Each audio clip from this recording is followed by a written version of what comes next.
Good evening, speakers and delegates. Myself, Jagdish Chandra Joshi, Senior Vice President, Macleod Pharma, welcomes to you all for the mega event on aphthous ulcer management. Our objective of doing this webinar is purely to spread awareness about the management of aphthous ulcer and highlight the role of ribapamide in the treatment of aphthous ulcer. Further, I request Dr. Amit Kamra to invite our esteemed panelists and take the session ahead. Over to Dr. Amit Kamra. Thank you, sir. Welcome. Good evening, everyone. We thank you for joining in for this session. And it's my pleasure to introduce Saleha. Can we have the slides, please?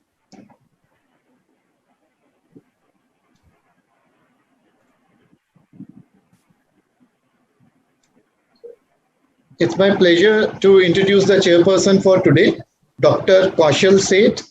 Dr. Kaushal Seth is the National Secretary of AOI.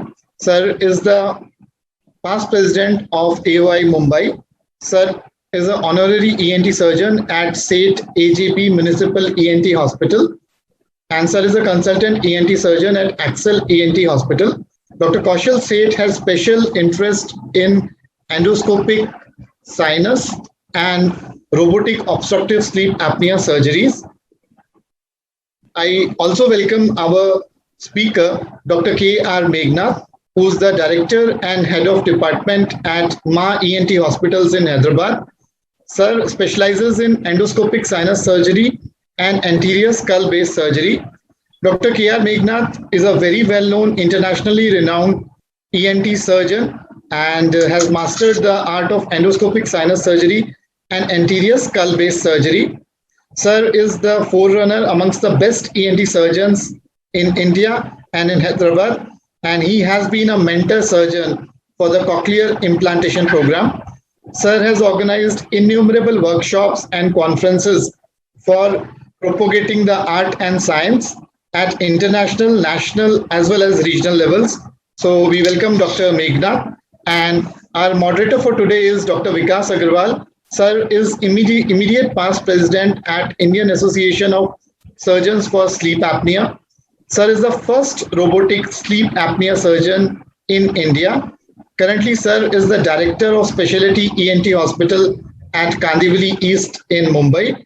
And as you can see on the slide, sir has innumerable credits in terms of pioneering multiple surgeries. Just to name a few, sir has performed the first robotic base tongue surgery for obstructive sleep apnea in India. And sir has performed the first live robotic base tongue surgery workshop in the world in the year 2013. Sir discovered the role of salpingopharyngeal fold in lateral collapse in obstructive sleep apnea and classified it as well. With this, I welcome everybody and request Dr. Meghnad sir to take the proceedings further.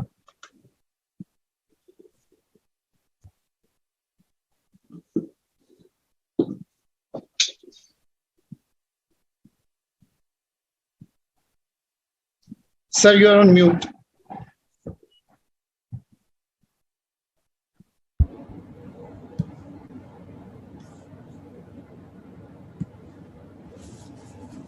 Are you getting my slides? Yes, sir, visible. Yeah. So aphthous ulcers are they're always recurrent. But most of the times they're self-limiting. But as a physician, we should reduce the morbidity and inconvenience to the patient. Usually they heal spontaneously in around 2 weeks' time. They are classified into major and minor. Minor is more common, 85%.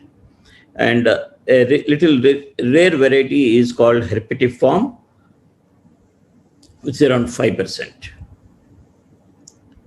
The minor, usually 2 to 5 millimeter diameter, but definitely less than 10 millimeter. A typical feature of the aphthous ulcer is a red halo surrounding the ulcer, which is having a slough. May have a pseudomembrane covering. This is usually a mobile mucosa, non-keratinized mucosa of the oral cavity.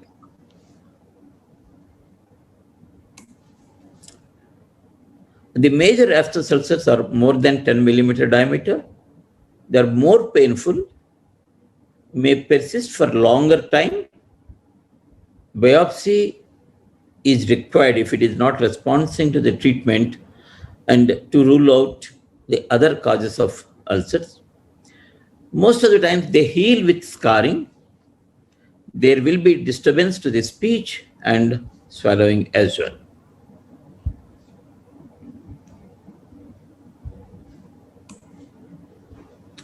So already we have seen here the features of these ulcers. The other rarer form is herpetiform. Usually the ulcers will be more, multiple ulcers will be there. The depth is much more deep compared to the minor or major ulcers. But fortunately, they don't form any scarring. Usually they also heal in around 14 days. Usually seen in the females, and they have a irregular contour. Because they converge, they give the appearance of herpetiform ulcers. Usually they are seen on the non-keratinated mucosa of the floor of the mouth and ventral surface of the tongue. So let us see what are the factors which are responsible for these recurrent aphthous ulcers. One is acidic foods, smoking, use of dentures, especially unclean dentures, and in children, horizontal nursing position, deprivation of the sleep, use of excessive fried and spicy foods, high caloric diet, alcohol beyond the limits, and frequent carbonated drinks, and the food colors, additives, and gluten.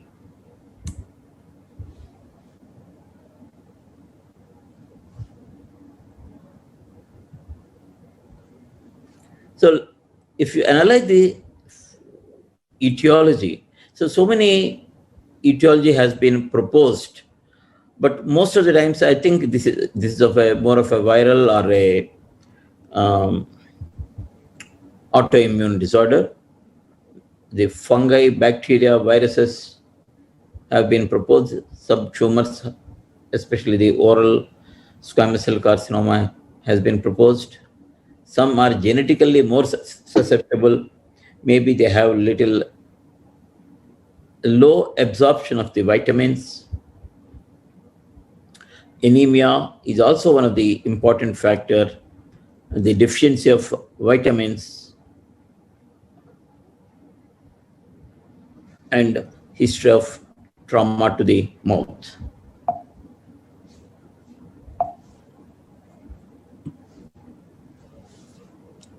So the differential diagnosis is quite a big list, but the good part is the typical appearance of the aphthous ulcer is a slough around 5 millimeter and a red halo around the ulcer. But that kind of picture is very confirmatory. But however, we have to keep the other causes in our mind, especially if it is long-standing. Like ulcerative colitis, Crohn's disease also will have ulcers in the mouth. The herpes simplex and zoster. But if you look at the zoster, usually the picture is unilateral, involving a particular area supplied by a particular nerve. Of course, infectious mononucleosis. Another important thing is the hand, foot, and mouth disease. It's very common in low socioeconomic group and in children, especially when they start going to the schools. They have lesions over the hand and feet and oral ulcers. So in a child, I always look at the hand and feet whenever a child comes to me with ulcers in the oral cavity. Of course, the HIV infection, the syphilis, acute necrotizing ulcerative gingivitis. Of course, we know Candida is very common, especially if they are on long-term immunosuppressants. Or another important thing is when they are using the corticosteroid inhalers. After the inhaler, ideally they should wash their mouth. This we have to advise all the patients whoever is on the steroid inhaler. And other malignant diseases also can cause, like oral cavity carcinoma, the non-Hodgkin's lymphoma, the mucocutaneous rheumatic diseases, lupus, Sweet syndrome, reactive arthritis, Magic syndrome, sarcoidosis, bullous and lichenoid dermatosis, and another important thing is the allergic contact stomatitis, drug-induced ulcerative stomatitis, and geographic stomatitis. So what are the treatment modalities we have for the recurrent aphthous ulcers? So topically, we can give local anesthetic and analgesics to relieve the pain and make them have the normal diet, because a painful ulcers may reduce the dietary intake and lead to further deprivation of the vitamins and the calories. So the local anesthetics have a good role in reducing the pain and keeping their health good. The other thing is antiseptic therapies. Sometimes the pain is secondary to the bacterial invasion, and the antiseptics definitely help to control the infection, and we should not think of prescribing oral antibiotics or systemic antibiotics. Of course, the topical anti-inflammatory agents also will help. Usually, I prescribe the Disprin to be mixed in a glass of water and gargle with that water. That will help very much. Usually, I don't recommend topical corticosteroids, but many people use the topical corticosteroid ointment or gel, and some people even give the intralesional corticosteroids. And of course, whenever there is no treatment, we have a herbal treatment readily available. Of course, the immunomodulatory agents are to be considered when the frequency of the ulcers is high. It can be, usually I prescribe immunomodulatory agents if the frequency is once in a month, consecutive 3 months, then I will be prescribing the immunomodulatory agents. The physical therapy is the low energy laser therapy, the silver nitrate 1% application, and ultrasound therapy has been described, but I don't have a personal experience. Coming to the systemic treatment, immune and inflammatory suppression, systemic steroids, immune enhancement drugs, biologics, pentoxifilin, interferon, alpha interferon, methotrexate, and all these are not very useful, but one good drug is ribamipide and dietary supplementation of vitamins. So, what is more useful is in the medical management of recurrent ulcers is the benzodiazepine or a lidocaine topical anesthetic as a gargle, a protective bioadhesives, topical corticosteroids, an antiseptic mouthwash, and amlixanox, rabepamide, and systemic corticosteroids. A little more insight into the ribamipide. It's a mucoprotective drug which was developed in Japan around 2 to 3 decades back. This is an amino acid derivative of 2-quinoline. It has been approved in many Asian countries. It acts by twofold mechanism, preserves the existing cells, replaces the lost cells. It increases the content of the soluble mucus and gastric concentration of PGE2 and PG prostaglandin 1.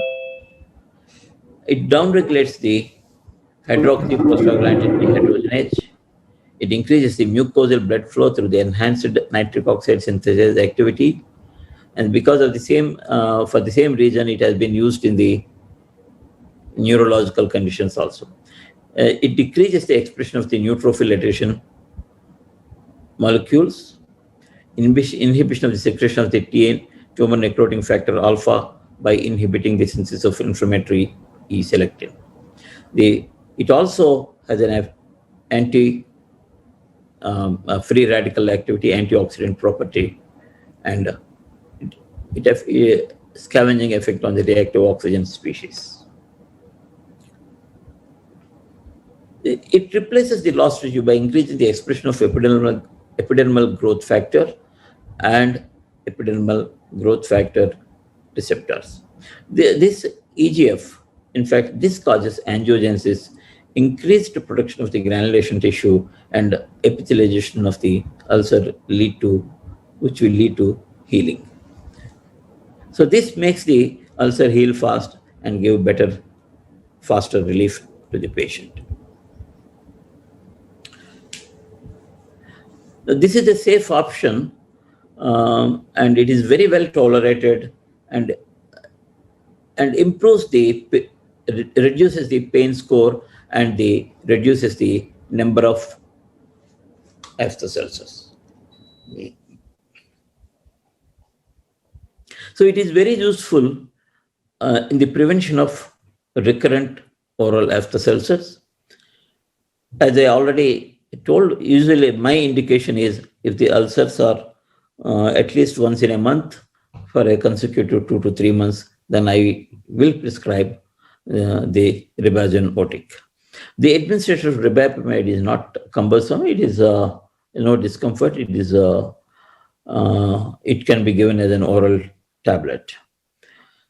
There are no specific drug reactions with this molecule, and it can be used for long-term treatment. Most of the times I give it for 6 months. I have never seen any adverse side effects. So there are many studies about the role of Rebamipide and the other medication. In a multi-center double-blind placebo-controlled study, which was done in 35 patients, and they have received 300 milligram per day or placebo, and they have given the treatment for 6 months.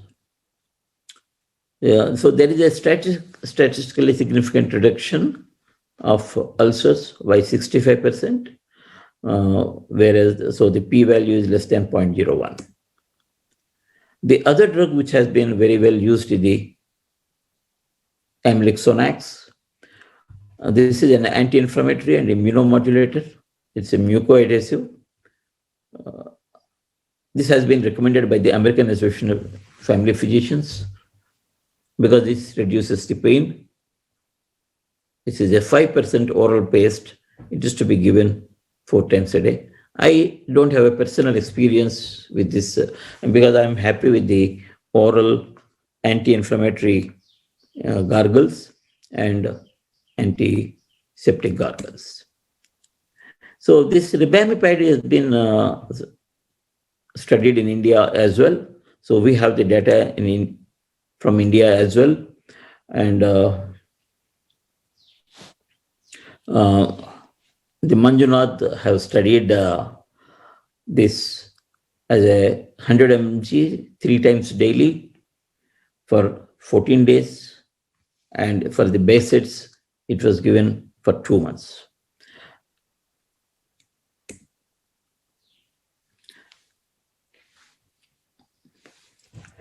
And minor recurrent after stomatitis and Rebamipide has been studied by Prakash. It's a single blind study, placebo controlled, and They have given 300 milligrams per day for 7 days, and they have shown a significant higher efficacy rate versus placebo, and in the form of reduction of the size of the ulcer, reduction in the pain score, and the recurrence of the ulcer as well. This is an important point. By treating the acute attack with the rebamipide, the recurrence rate is much, much less. So the Kurk study, they compared the amlexonex and the low-level laser therapy, and they concluded that both are equally good in the reduction of the pain score as well as the healing time. From the third day onwards, the ulcer size has come down significantly, and it is more or less same with the laser as well as the amlexonex. But the advantage of the amlexonex is it is very simple to apply compared to the laser. So in another study, the amlexonex and oral rebamipide have been studied by Pavani, and the conclusion was the combination can lead to a significant pain and ulcer size reduction. So these two can be combined easily. They have an additive effect when used together. So this is about the comparison.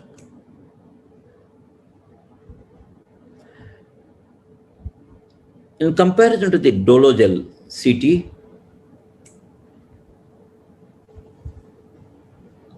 the Dologel CT contains choline, salicylate, benzalkonium, and lignocaine, and compared to that, the amlexonex and rebamipide have given a better outcomes. So that's the photographs what the publication has done. So the synergistic effect of the amlexonex and rebamipide have a more profound effect on the resolution of the pain and erythema, ulcer size, and accelerates the ulcer healing. So rebamipide has a multimodal actions which aid in ulcer healing. Amlexonex is recommended by the American Association of Family Physicians for the aphthous ulcers. The amlexonex alone is at par in efficacy with low-level laser therapy. The accelerated healing will happen with the rebamipide and amlexonex.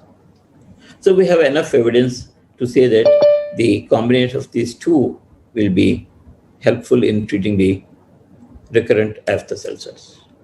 Thank you very much. Thank you, Hello. Meghnad sir. Yeah, I'm stopping the sharing. Yes, sir. Thank you, Meghnad sir. It was a wonderful talk with lots of insights into all the aspects of its etiology, diagnosis, and management of these recurrent aphthous ulcers. We all know, however, like when these kind of patients come to us in our clinics, at times it's difficult to treat these recurrent aphthous ulcers patients other than offering them some symptomatic relief. But I feel now with this introduction of rebamipide, we have a strong medicine in our armamentarium to treat these patients. So I am sure all our patients will benefit with this drug.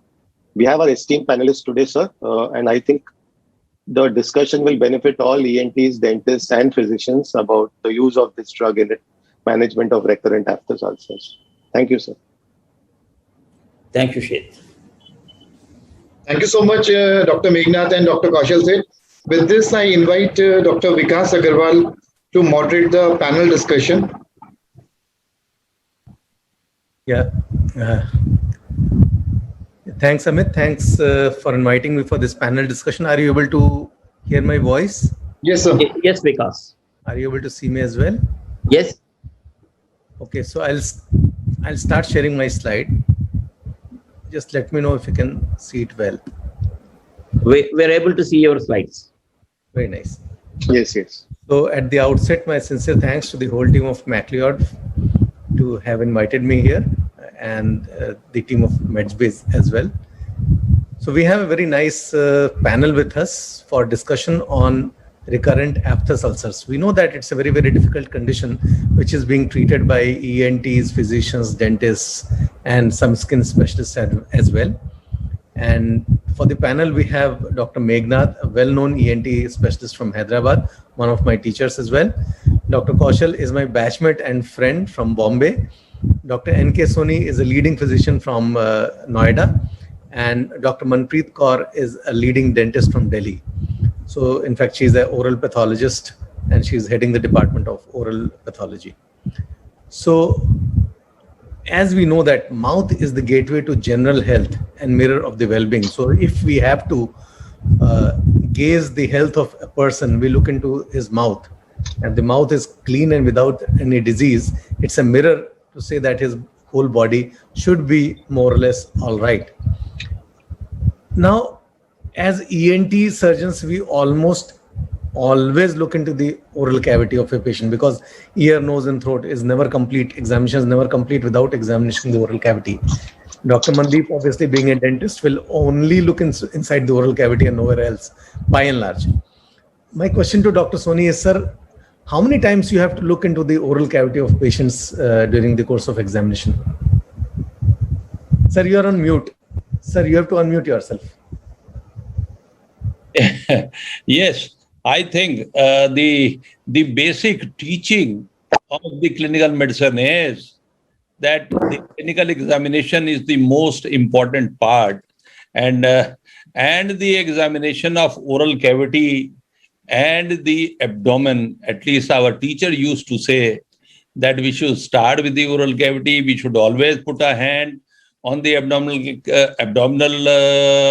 abdomen also, because it's a Pandora box which can give the diagnosis of any illness in most of the times. So you almost always examine the oral cavity. That's right. The first thing we do is whenever the patient comes to our OPD, even he starts speaking, we can have the smell and the odor, and of course, we can ask the patient to open the mouth, and if there is any disease process, our examination starts from, clinical examination starts from there. So Dr. Meghnad had a very, very nice description of the differential diagnosis of the oral ulcers in general, and he showed that how many conditions actually can produce oral ulcer. However, this talk, in this panel, we are concentrating only on the non-specific variety, which is the recurrent aphthous ulcer. That means we'll obviously leave away the cancers and all the other specific ulcers. The most common oral mucosal lesion is the aphthous ulcer, which is generally self-limiting and recurrent. That's the problem. If it happens once and goes away in 7 to 14 days, there's no problem. But as Dr. Meghnad also said, that many a time the patient gets it every month. So recurrent aphthous ulcer, for which there's no specific etiology seen, is the point of discussion today. And in the next, say, 30-35 minutes, we'll be limiting our discussion to this particular entity only. So my question to the panelists, I'll start with Dr. Meghnad, the senior most ENT. Sir, how common is aphthous ulcer, not the in general oral ulcers, the aphthous ulcer, excluding the specific ones? How common you would see it in your practice, sir, if you have to give a rough estimate? I see every alternate day, one patient. Oh, so every alternate day you see one pure aphthous ulcer patient, and your practice is huge, I know that. So, Kaushal, how will you put it? Yeah, I see a couple of them in a week. Yeah, definitely on the rise. Very common. And Soni sir, what lots of reasons for it. Soni sir?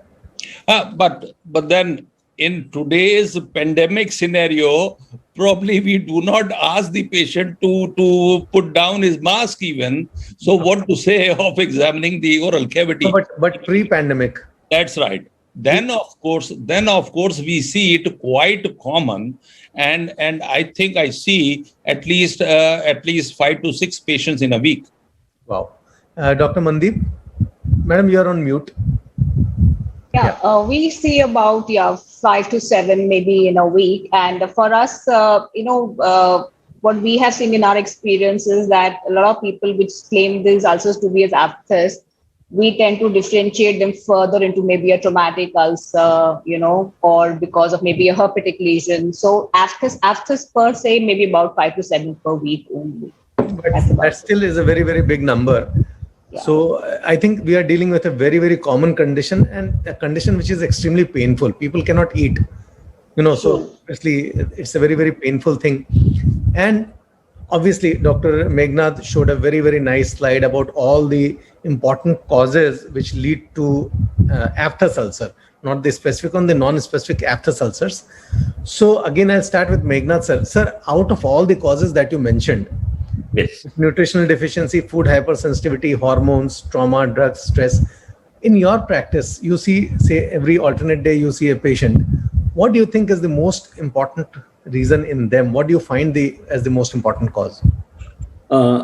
In my opinion, it's the nutritional deficiency. The next one is the hormonal, and the third one is the lack of sleep. Oh, so There are that more- it is that common. Yeah. Wow. I mean, we have seen many patients complaining that their aphthous ulcers are always related to their menstrual cycles. Okay. So you see them more in females during their cycle period. Yeah. Okay. And It since need not be during the cycle. It is always related to the cycle.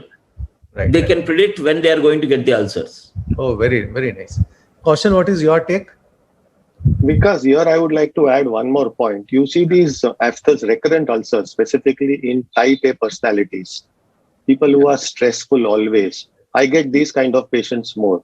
And now actually you will not believe it, since in this COVID pandemic, people have been thinking, reading WhatsApp, whatnot, increasing their stress levels. Actually, these are coming up in a big number. Stress is the So biggest. for me, yeah, type A and stress is the commonest, followed by traumatic ulcers because of a jagged tooth edge or something. So here I come to Dr. Mandeep. Dr. Mandeep, what do you think trauma is the most important reason? You see Many your- reasons. First, I will just make a little clarification. I am a specialist in oral medicine and radiology. So we are the ones who deal with a lot of these oral lesions, precancerous lesions also. I'm not an oral pathologist. I don't look at Sorry, I'm slides. sorry. That's it. Sorry, ma'am. Not an issue. Where the etiology is concerned, actually, a lot of the reasons have not been cause and effect has not been established, where nutritional deficiency is concerned, where trauma is concerned. They are just, even your infectious agents, they've just been hypothesized, but they've not been established as a concrete reason. What has happened in the last 30 years is mostly immune related, like lymphocytotoxicity, mucosal cytokine dysfunction. So, and in some cases, genes which are associated with the pro-inflammatory cytokines, interleukin 1B and 1,6, like what you see in COVID times, cytokine storm. Even that has been postulated. Hereditary, definitely. If the parents are affected, if there's a history, 90% chance that the children are going to be having recurrent aphthous ulcers. If the parents have been a negative history, then maybe a 20% chance. So mostly it is hereditary. And I agree with Dr. Kaushal, mostly we see in people who are undergoing a lot of stress, exam time. Of course, it is more commonly in females because all stress-related things are more common in females. So maybe that one reason, hormonal changes.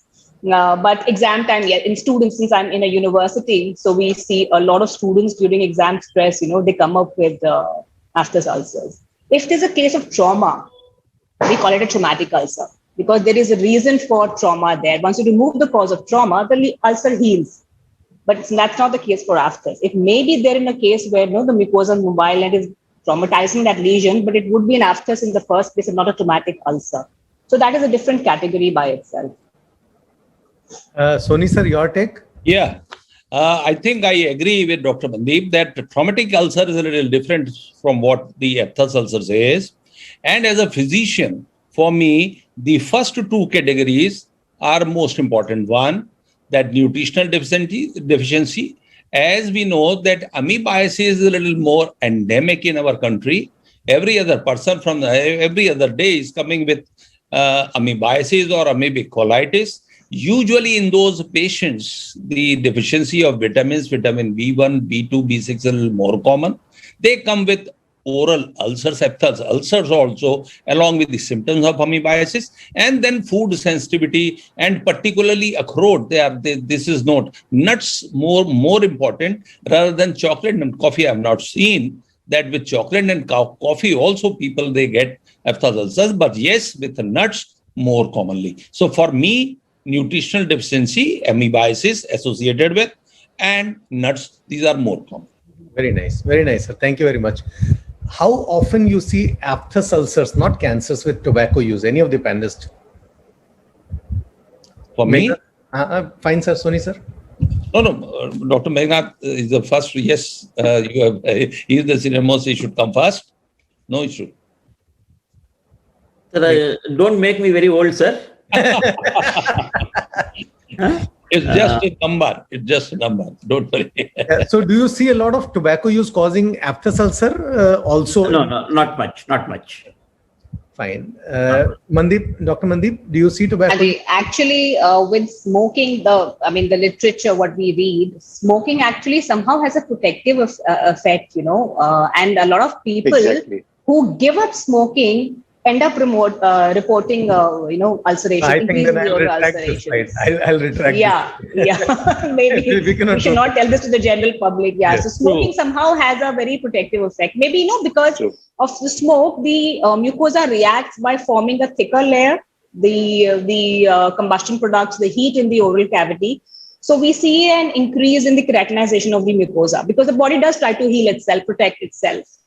Very nice. So that the ulcers are not there. The aphthous ulcers. You might find other kinds. So I put this slide because when people who are using tobacco, when they get ulcer, they come to us, to ENT surgeons, fearing that it is a cancer.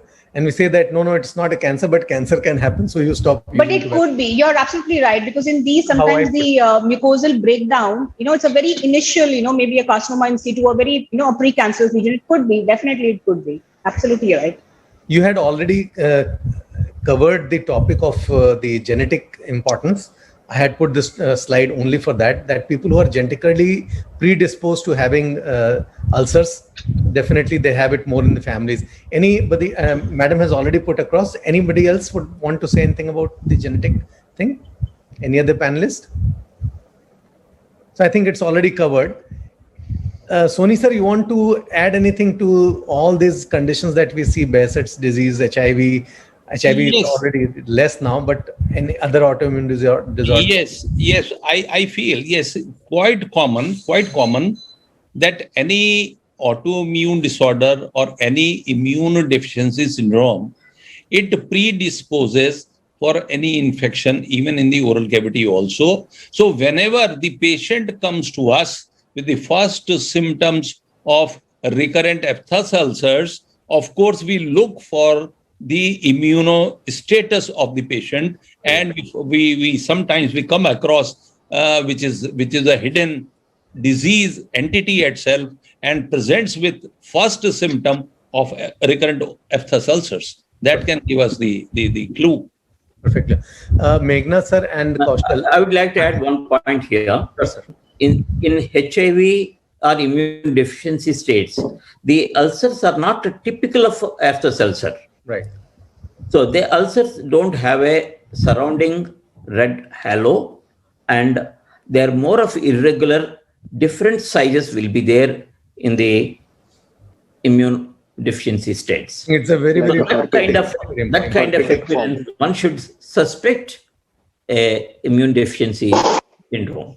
Particularly at the dorsum of the tongue, that they get a little more common, which is not with the aphthous ulcers, which we get. Yes, absolutely right, sir. So those things should guide us towards the other investigations. Perfect.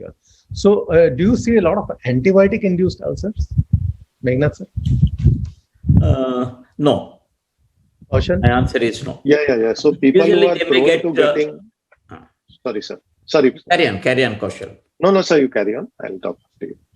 Yeah, antibiotics, they don't have an effect on the oral cavity. Rather, too much of use of nowadays, the so-called I don't know what do you call it. They're making the a drink with the spices and drinking the tons and tons during this COVID. Kada, is it kada? Kada. Yes, sir. Yes, sir. Kada. Kada. Yeah. Kada, yes. Kada.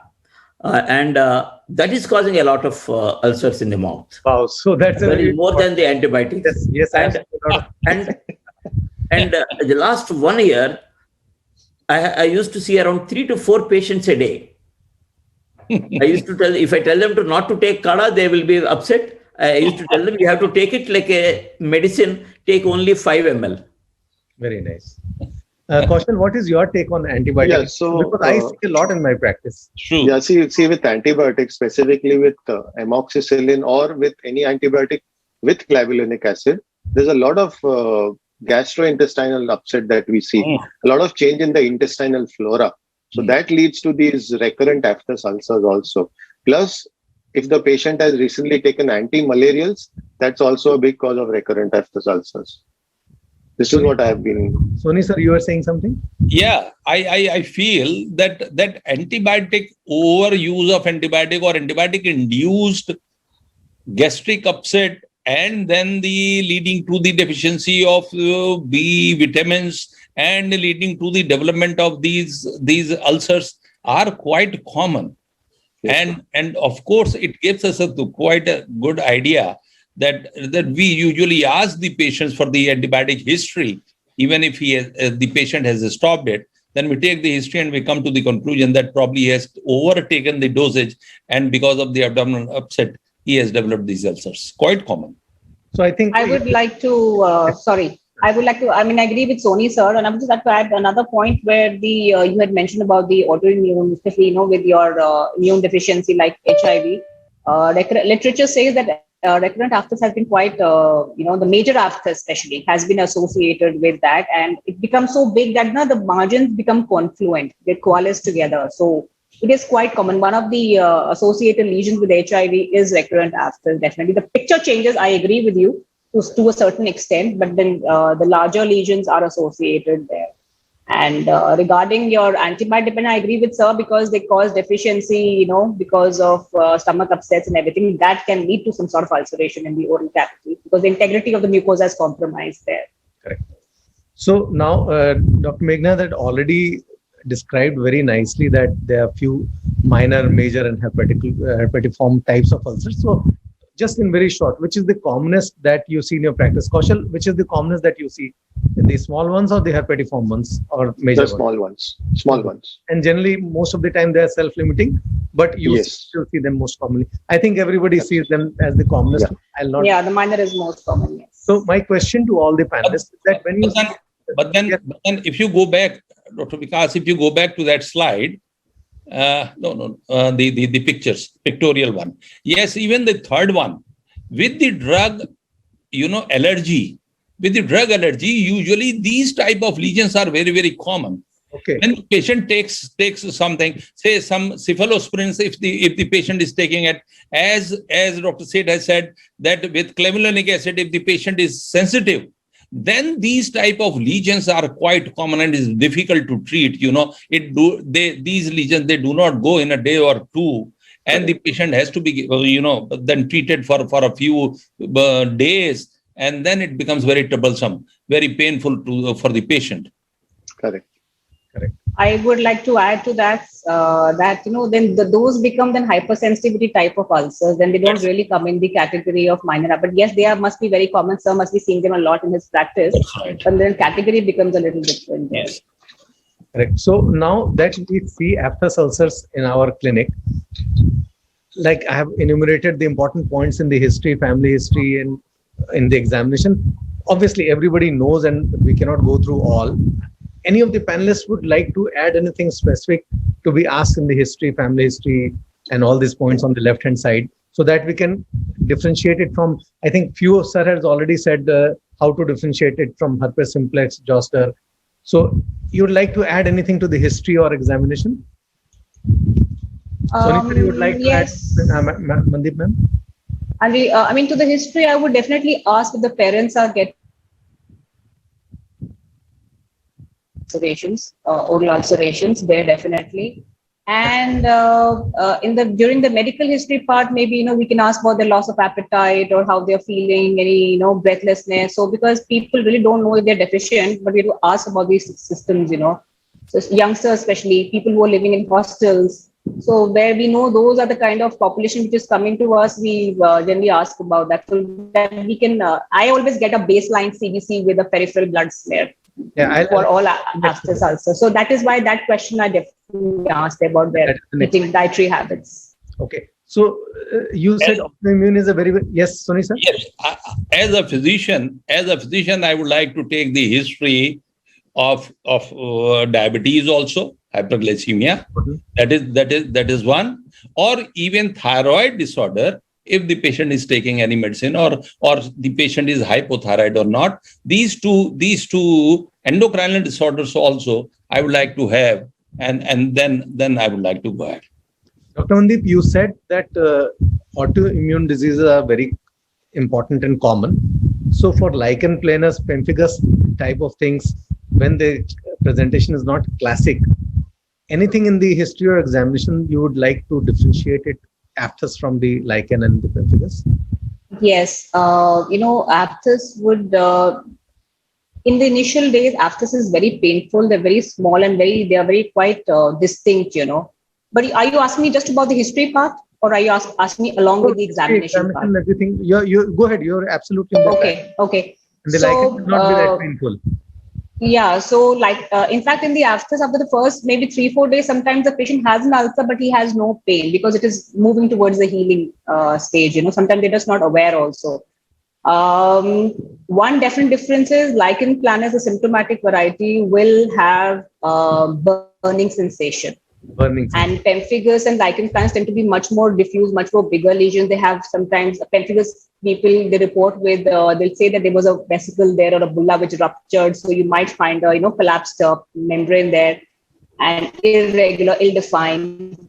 And lichen planus can be on the gingiva also. We don't find aphthous on the gingiva. And lichen planus usually has a striae, radiating. So the picture is entirely different from aphthous. So it's very usually easy to make out between these lesions. They're very different. I am putting this forward, ma'am, because for you it's very easy, but for a routine ENT it's not very easy. Yes, even for the physicians, yes, you have to make a diagnosis, and then that is why I had a question that how do you people handle when you get oral ulcers? Because so do you refer to a dentist or? You just prescribe an oral anesthetic and be done with it. That is a very, very important question.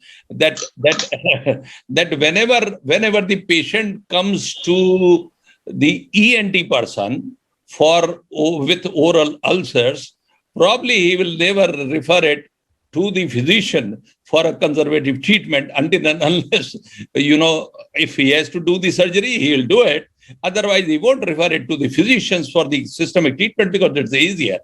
The same is true with the physicians also, that if a patient comes first to the physicians, it is relatively easier to treat until and unless there is a recurrence so frequent that the patient complains of the recurrence quite often. Then, of course, we look for the traumatic ulcers and we try to send the patient to the dentist rather than to ENT surgeon until and unless the surgery has to be performed for anything. This is a very frank opinion and the practical aspect which I want to share. So the idea is that it's not what you see. You have to have a lot of history in the background. You have to know the family history and you have to examine the ulcer. And for our ENT colleagues, this is a very important message that the people who are only dealing with the oral cavity, like the dentists who are only and specializing in this oral pathology, they know much more than ENT colleagues because we have a lot of things to look beyond aphthous ulcer. So this slide was mainly for that reason. Now, I would always request you all to refer them to an oral medicine specialist, so you will get a very good, your patient will be taken care of and come back to you with a lot of smiles and happiness. Absolutely. So now let me start with you, ma'am, straight away. So now if you have diagnosed a patient as a case of recurrent aphthous ulcer, you will straight away treat or you will still do some investigation because you are very, very clear this is aphthous ulcer. And it is recurrent. It was there 2 months back also. So will you straight away treat, or you will still do some investigations? I generally ask the patient if they have a recent blood investigation report, because in our country, if the patient is diabetic or they have a problem, the upper middle class, they are the only ones who are getting regular, medical checkups maybe. So just to rule out any deficiency or, the most common being our iron deficiency anemia, I always ask for a simple, complete blood, count with a peripheral blood smear. I insist on getting my peripheral blood smears to see the picture there. And sorry? In the Peripheral bloods. What are you To looking see for? the, any microcytic hypochromic, or the changes in morphology of the cells there. So that being taken care of, we ask the patient that, are you having any problem? Does it cause you any difficulty? Is it too much of a problem? So if you say no, they're fine, they heal within a week, we don't need to medicate them. But, if the patient says no, they persist, and we always tell the patient, if it persists or if it is coming too frequently, because, sometimes people get maybe one episode in a year. But if it comes too frequently, we tell them, do come back to us.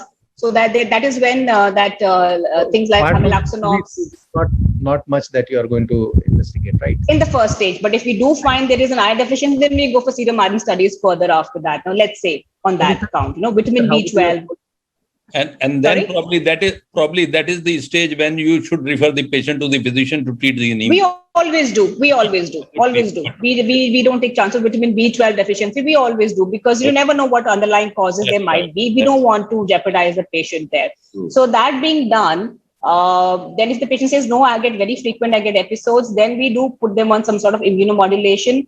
If their ulcer is too painful, things like topical anesthetics are. No, I'll come to that. I'll come to the treatment part next. Kaushal, would you straight away start the treatment, or you would? See, a patient of recurrent. Straight away. No. Listen, a patient of recurrent Aphthous ulcers coming to me has obviously tried out multiple things in the past. You have to go into the history, what topical medication and all he has applied. So my first priority would be to give him pain-free couple of days. I'll come to next. Will you do some investigation before starting? I will straight away start treating and then think of investigation. And Meghnath sir, I believe you also, all ENTs would straight away start the treatment. I'll start the treatment, but at the same time, I would like to get the liver function test and a complete blood picture. Okay, so ma'am has already said that hemoglobin and full blood count with peripheral smear has to be done.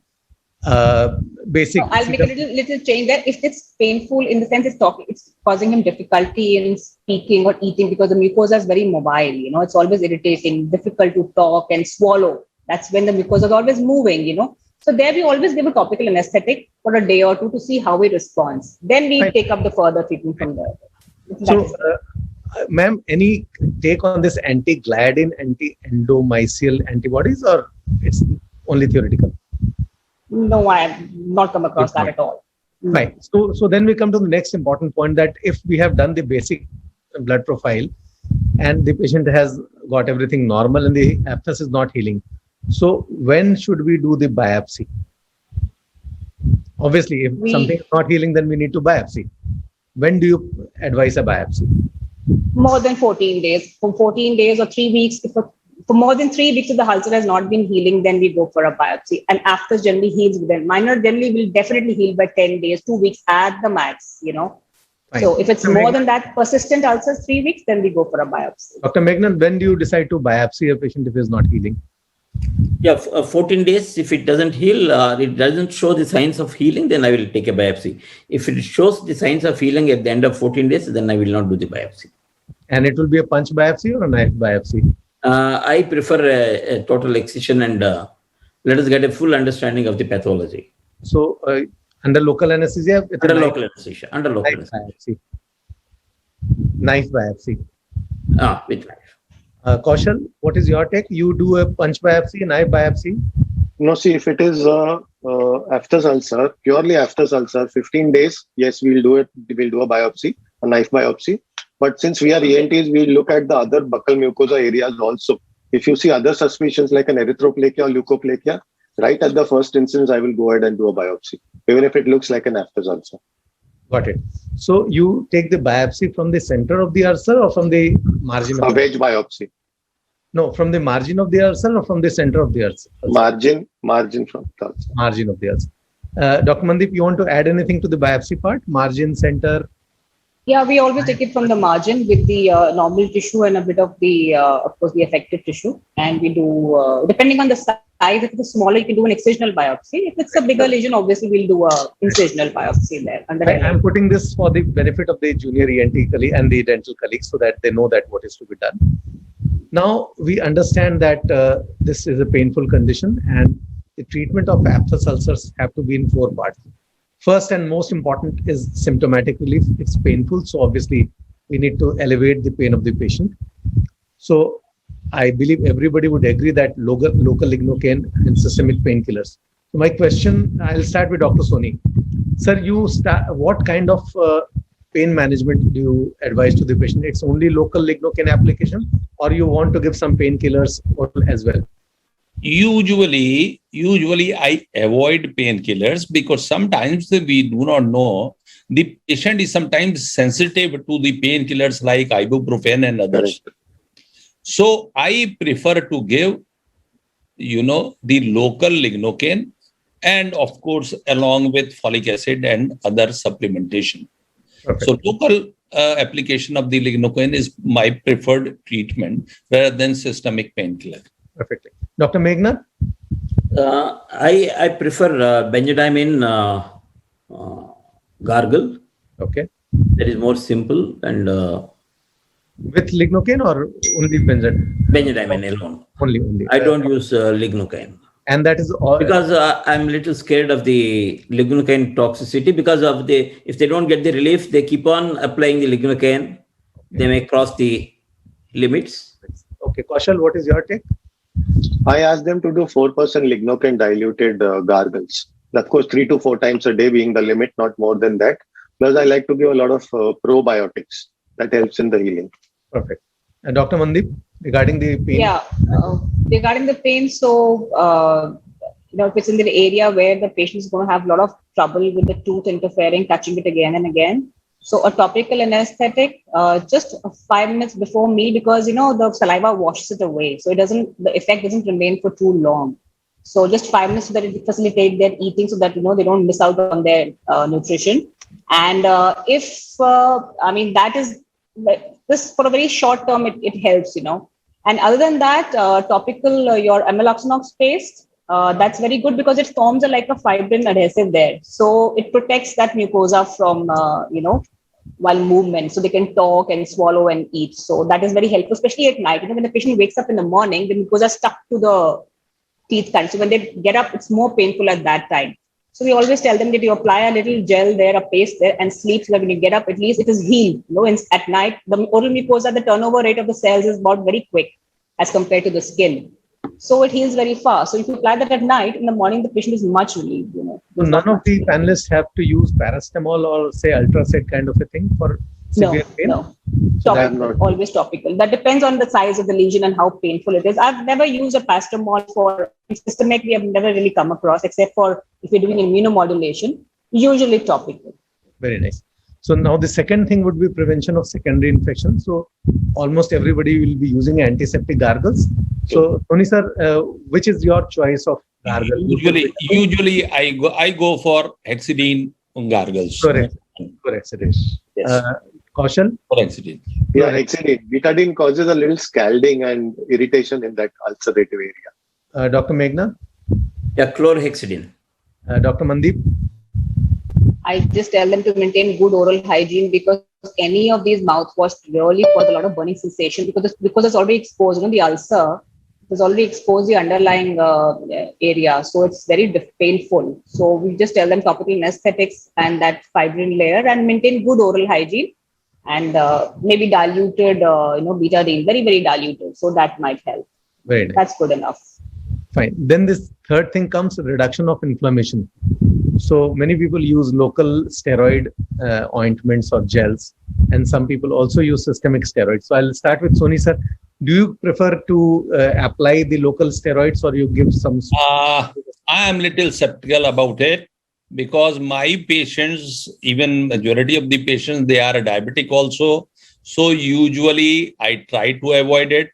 and I give them my patients little reassurance that they should continue with the oral medication, and with oral medication and with local lignocaine and chlorhexidine mouthwash, probably they will get relief in a day or two. But then I try to avoid, because it may usually, disturb the glycemic control and then further aggravate the problem. Dr. Meghna? I don't use local or systemic steroids.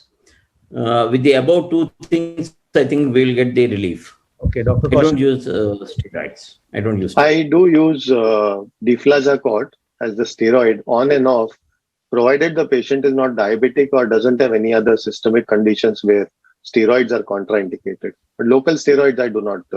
Kenacort or triamcinolone paste is a very, very common thing that people use. In Dr. Mandeep, what is your take on the? It's the case-to-case basis. I have used steroid where it's extremely painful. The child has an exam, so, and they want relief. So, in a very selected, very limited cases, I have used triamcinolone with ora base.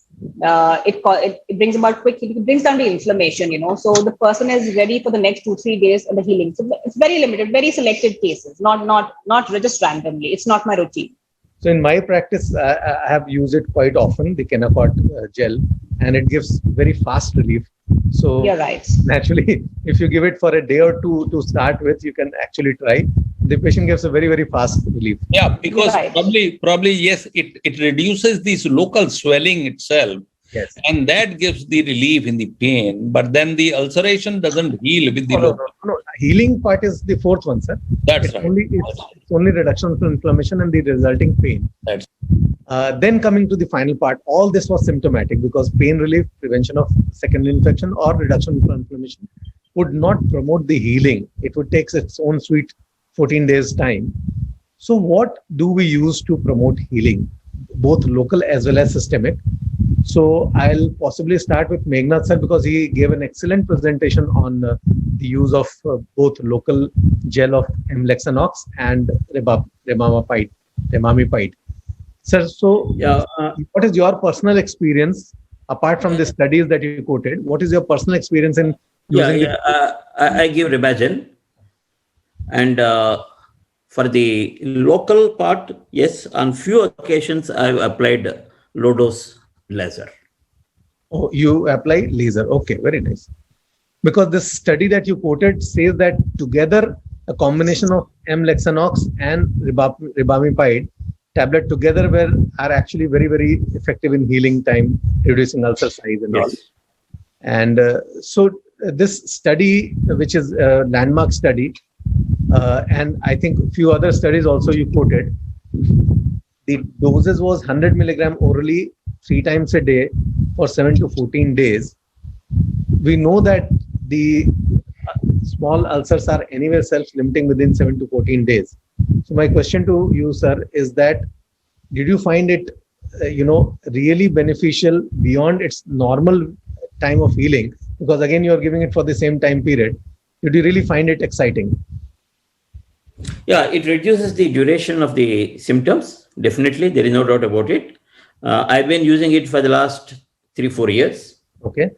And the recurrence rate is also negligible. I have not done any study like that, but my gut feeling is that the recurrence rate is very less. Kaushal, what is your experience? It does not act immediately. It doesn't act in healing of the ulcers, present ulcers immediately.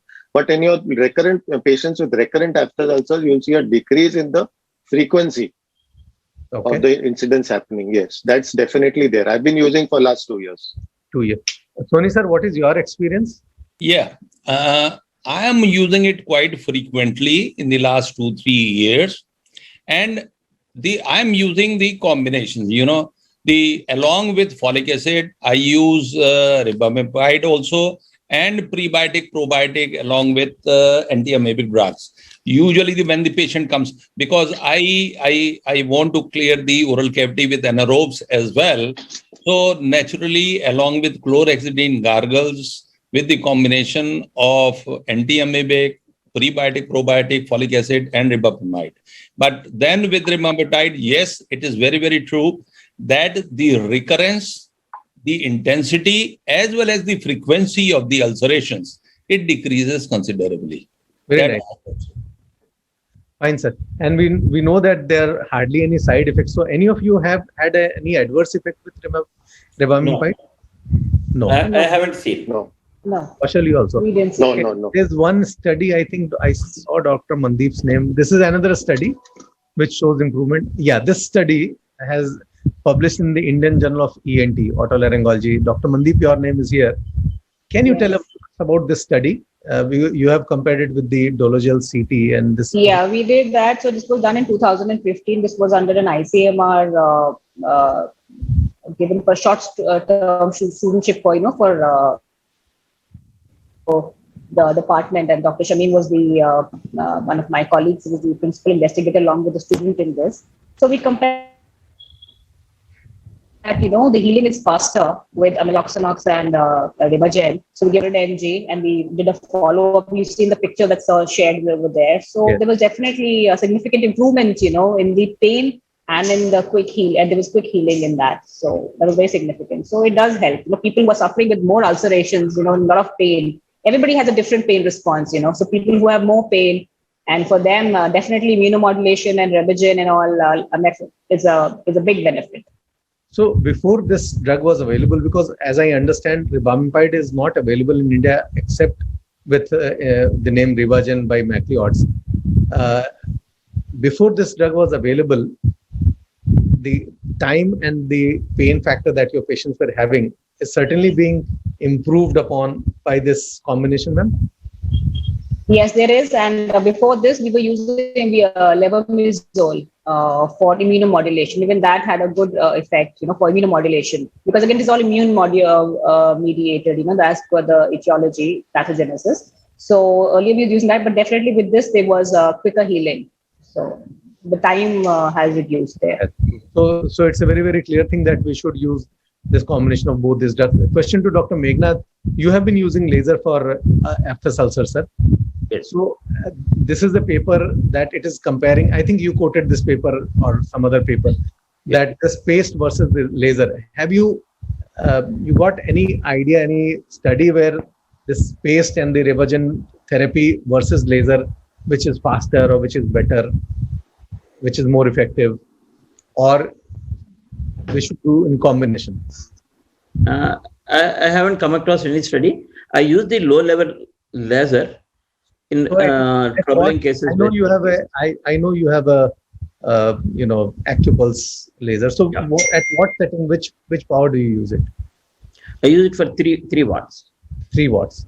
And which setting, sir? Which 3 watts continuous mode. Continuous mode. Okay. Continuous. So you burn away all the granulation tissue which is in the base of the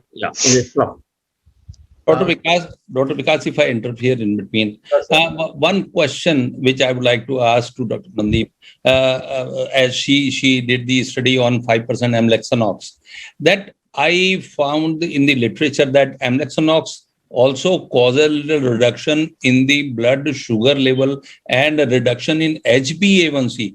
Have you come across that even in the normoglycemic, this is apart from this, recurrent aphthous ulcers, that it decreases the blood sugar level also in those patients? So in the study, we had to rule out the patients with medical conditions, for that. So I cannot comment on that right now.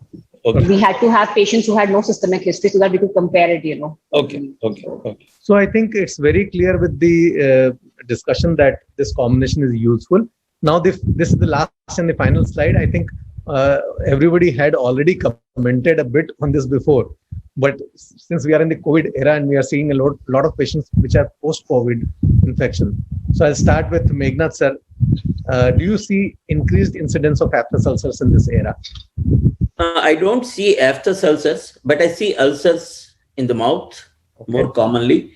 As I told, this is all because of the spicy kada. Okay. Kaushal, what? But I don't see the aphthous ulcers. The typical aphthous ulcers we don't see.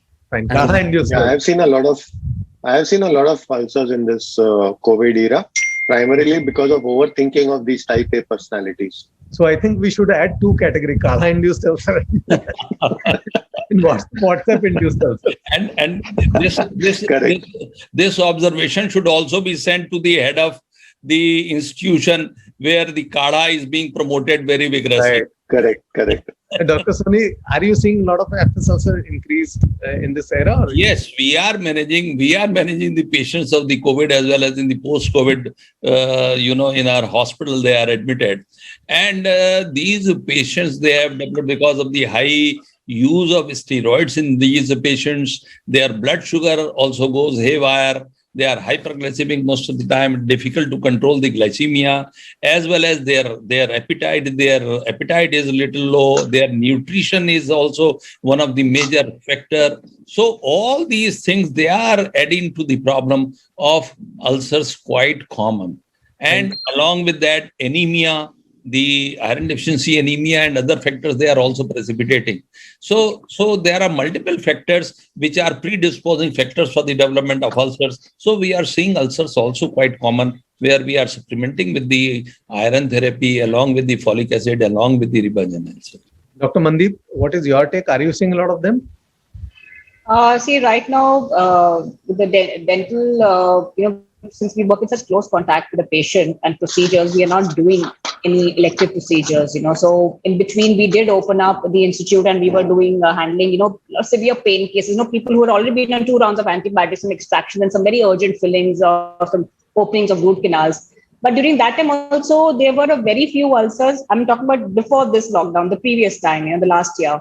And what we did see was an increased incidence in lichen planus associated ulcers. Stress, again, that is stress related. And during this time, and we are now shifted mostly to teledentistry. So yes, on the patient send us pictures on WhatsApp and we handle them from there. There have been a very few reports of ulcers. At this time, their main issue is pain, what to do with the tooth pain, which is so unbearable. So we're getting most of those, very few ulcers, not so many. And plus, I'm not associated with a medical hospital where there are inpatients. Right. So that again is a disadvantage for me right now. I've not come across this so much.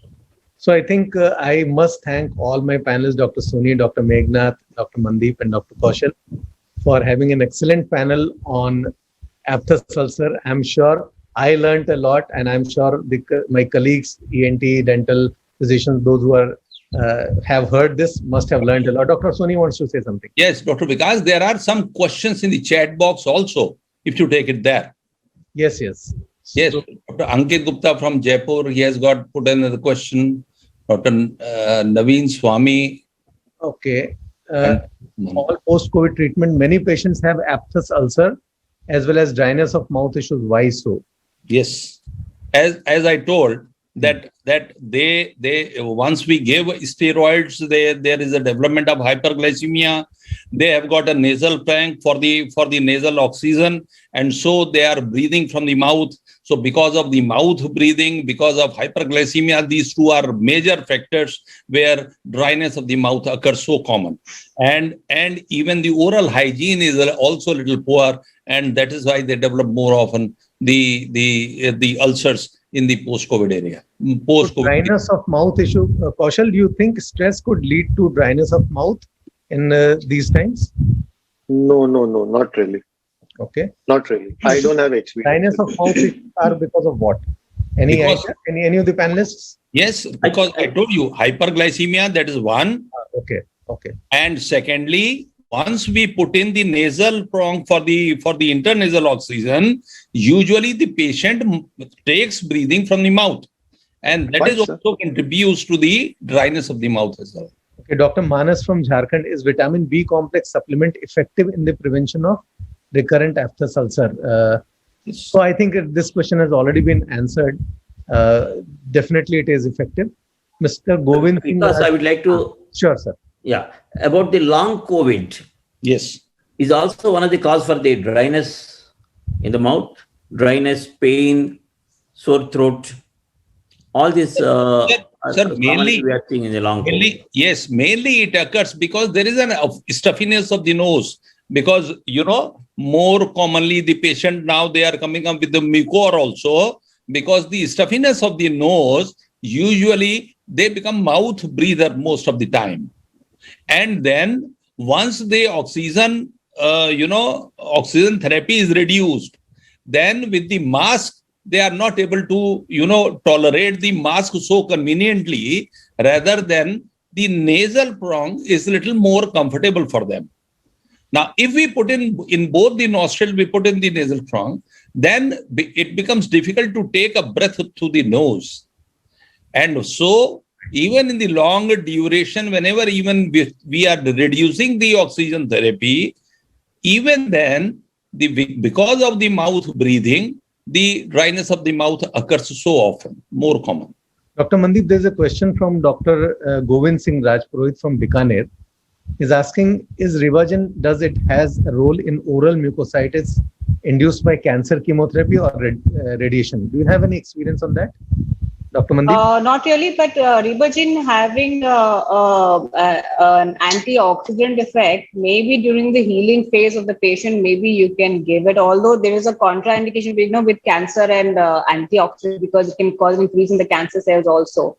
It's a difficult call. And at that time, it's mostly topical management, debridement, because, the other system is so much affected that you just look at the topical management and symptomatic relief for the patient so that they can eat at that point. And may I please add to the dryness of the mouth to what we were having discussion earlier? I have seen in some patients who did not have any nasal intubation, nothing of the sort, they were at home, that very mild symptoms. Even those patients reported dryness of the mouth. So probably like your anosmia and, loss of taste, this is probably also an effect at the COVID time. People did report dryness of the mouth, some itchiness, some rashes, on the skin, something like that, which did go away after some time. Of course, with what Soni sir has mentioned with the intubation and nasal oxygen, definitely there is dryness of the mouth or the nose being stuffed. They do tend to breathe through the mouth. So that does happen. But other than that, even in the very mild symptoms, people have reported dryness of the mouth, which I think should resolve, as the patient improves. My question is that does this drug also help somehow in reducing the the taste part of the COVID patients that we are having? Their loss of taste is there. Does Rivagen helps in that also improving something? We're all discovering every time there's new therapies coming out regarding COVID itself. So maybe you can try it, sir, in your this thing. Yes. Maybe give Rivagen and see if it is antioxidant and it is causing, some things come out of a discussion. You can use most of the time we have to treat these patients out of the box, and coronal might help, sir. Yes. Okay, fine. So we have a question from Dr. Shyama from Odisha. Role of systemic steroids in recurrent aphthous ulcers. So we have already seen that it's not well proven. Some people use it, some people do not use it. And her other question is that if the patient is using any PPI, can Rivagen be added? So I don't think there's any contraindication of using Rivagen if the patient is using any PPI. Dr. Mandeep, any contraindication according to you? Not really. I mean, if the patient is suffering a lot, then sometimes, I've really not given systemic corticosteroids to any patient, like I told you. PPI. We very frequently use PPI along with the Rivagen also. We do not see side effects. Yes, it can be. Kenneth from Karnataka, he wants to know when to suspect autoimmunity dysregulation in a patient with aphthous ulcer. So, Dr. Soni, you are the right person to answer. When to suspect autoimmunity dysregulation?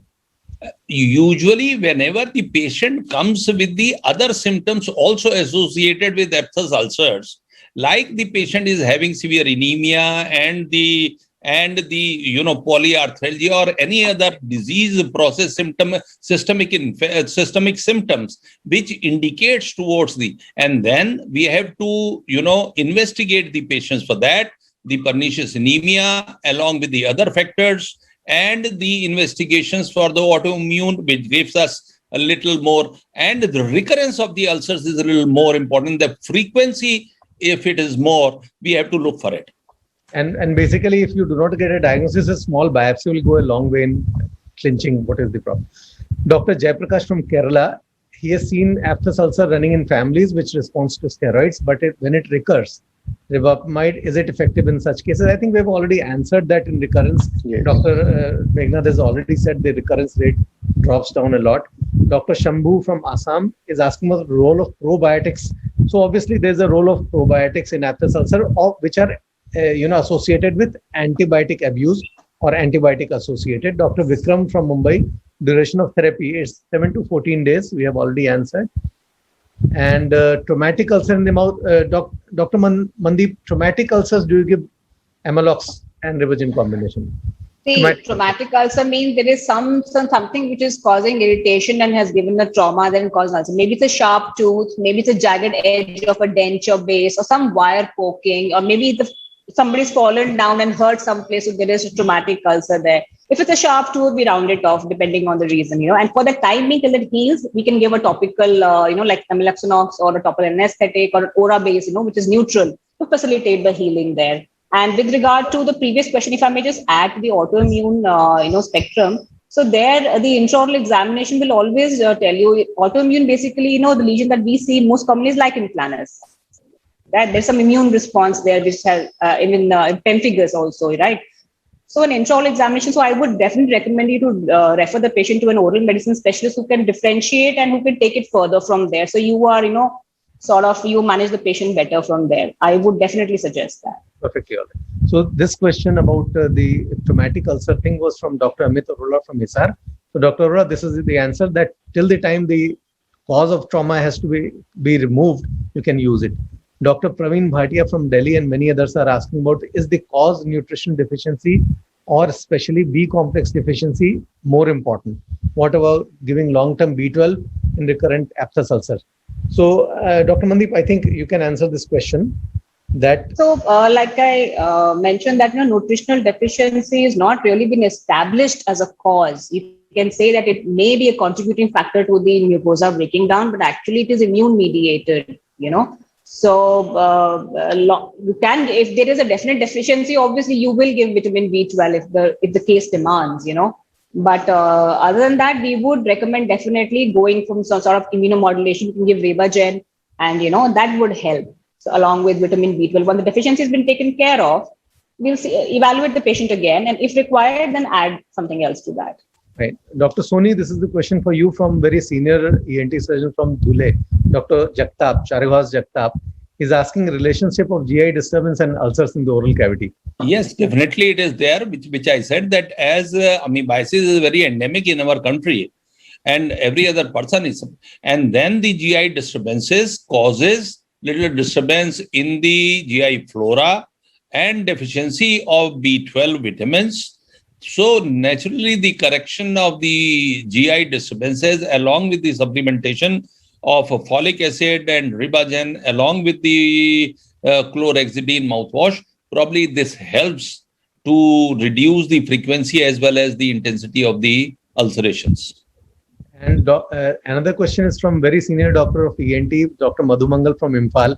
I have been to his place, wonderful Imphal Medical College.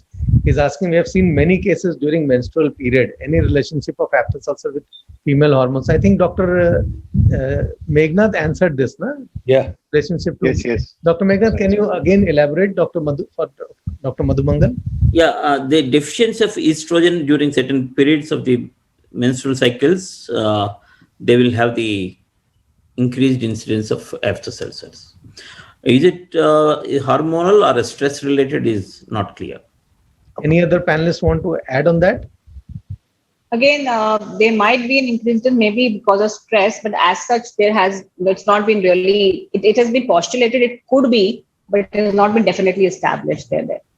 Possibly. And the last question is Dr. Arvind from Rajasthan. When is biopsy indicated? So I think we have already established that if the ulcer does not heal for 2 to 3 weeks, then the biopsy is indicated. So this is around 5:24 and we are almost at the end of our allotted time. So I think I will say a sincere thanks to all our panelists and hand the session back to Dr. Amit. Dr. Amit Kamra. Yes, thank you so much for the enlightening discussion, and indeed it was a learning experience for all of us as well, and I'm sure that the audience has benefited immensely from this, and this will go a long way in transforming patient care in India. Jagdish sir would like to. I would say what a nice session, almost A to Z about the aphthous ulcer, its management, treatment, everything was very well and clearly defined by all the eminent panelists are concerned.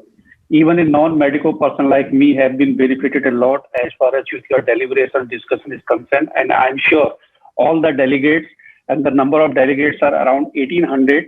They have participated over here, so they must have been benefited with the knowledge you have shared regarding Aptus ulcer is concerned. On behalf of the Macleod, I really thank all of you from core of my heart for participating, guiding, supporting, discussing all about the Aptus ulcer is concerned. Thank you to all of you for your participation. All the eminent panelists are concerned. To all of you and delegates, I will request try our Rivagin. In fact, Rivagin is the only brand of ribamapide available in the domestic market.